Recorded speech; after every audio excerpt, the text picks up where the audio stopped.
up the I-71 corridor still. We'll watch for some of those strong wind gusts. Also, just off towards the east of downtown Madison, Indiana. Just watch out for that particular cell right there. That's at the very least some healthy rain and maybe a brief high wind gust. That's all part of the same line that's had some 50+ mile/hour wind gusts. I just know while that is below severe limits, just keep that in mind for Jefferson County, Indiana. Yeah, as I paint on the actual wind field for you, you can see that shade of orange that's showing up kind of scattered around that batch of heavier rain. So what does that correspond to? Now keep in mind, this could certainly be a loft, but we're talking winds 77, 83, 65. You get the drift. 60, 70, 80 mile an hour winds just off the surface that could be mixed down with this heavier rainfall. And this is very close to Madison and points east and especially off towards the southeast. Carroll County underneath a warning right now, as is portions of Henry County for the next several minutes. Everything you see here moving off towards the east and also the northeast. So I'm going to go ahead and put the precipitation back on. We'll kind of reset here for you. Take away any of the font, and you can see what's truly going on, where the warnings are now located, the highest threats for severe weather in relation to where the Louisville area is, off to the northeast up the I-71 corridor, and then the weather really starting to explode in intensity east of I-75 right now and east of Lexington. That seems to is becoming the main show from this severe weather aspect on this Friday afternoon.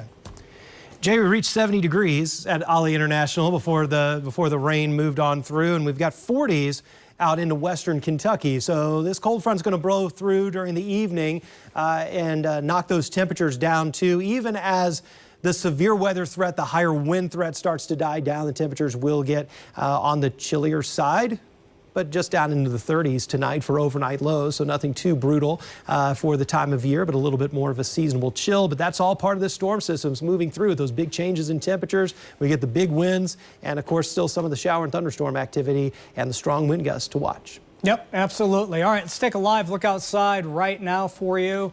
Take a look at our current conditions, and as we look at the skyline here, the downtown Louisville, this is from the tower cam right here on Millwood Avenue. As far as the numbers go, yeah, we're right around 70 right now. Isn't that something? 70 degrees and a 70 mile an hour wind gust. Yeah.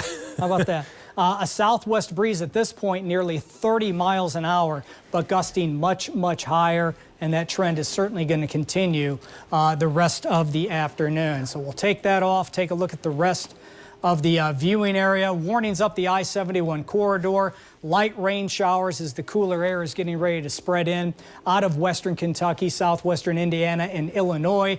Low pressure just off to the northwest of the metro continues to intensify, and that's why the wind field is so very strong, even outside any heavy rain bands, any thunderstorms, and no doubt that trend will continue on into your Friday evening. So if you're heading out on your Friday evening, like many of us likely are, we have plans, grocery stores, kids might have ball practice, probably not, it's probably all been canceled, but heading to your favorite restaurant, just be aware we're still going to be dealing with strong winds and occasional rain showers, light showers through the early evening before things really settle down through the overnight period. And everything is quickly racing off towards the east and also the northeast. The heavy rain threat is even now done here in the metro. It's really ending across much of the viewing area. The exception up I-71, Carroll County, Henry County, northern portions of Shelby County. And then you get out east of I-75.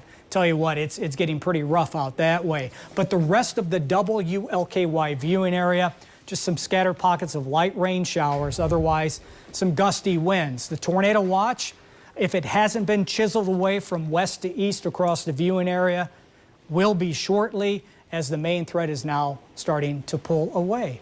Guys, any reports coming in?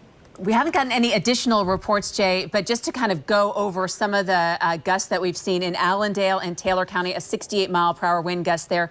In Okolona, a 71-mile-per-hour wind gust. In Canmore and Hart County, a 64-mile-per-hour wind gust. In Hardeeville and Hart County, another 64-mile-per-hour wind gust. We did get some reports of some damage done to shingles in the Vine Grove area into Hardin County. Obviously, we've shown you some pictures. If we could go ahead and revisit some of those pictures from Harrison County. If we switch over to links 2, we can show you some of the damage that we've seen. If you look very closely, I'm going to circle this around with the mouse here. You can see that this tree has been uprooted here. We also have some down trees here. So this was sent to us from Jared. We always appreciate your sending in your pictures. It is super helpful for us to get an idea of what's going on. This is a down tree reported from Corden from Carol Barr. And then this one here, which is a real showstopper here with this huge light pole that almost appears it's been ripped up from the ground here. This was from Jeremy Lane sharing this photo with us that crashed into this vehicle here. You can see here again, that's from GE, from Jeremy Lane. So bottom line, a very, very active afternoon for us with those powerful winds gusting anywhere from 50 to 70 miles per hour so far this afternoon. And those have been the winds, and many times that haven't even been associated with a severe thunderstorm. It's just been associated with those high winds. Mo, did you have something you wanted to point out? Well, we do have the wind speeds on links 3, and they're whipping through Litchfield and Munfordville, showing up at 56 miles per hour, and that's the speeds. Jay, if you want to take a look at that on links 3. Either way, it's windy pretty much everywhere right now. Yeah, the good news, the severe weather threat is now wrapping up. Showers the rest of the day, some gusty winds. Any additional warnings that are issued, we'll be passing them on to you. Thanks for allowing WLKY to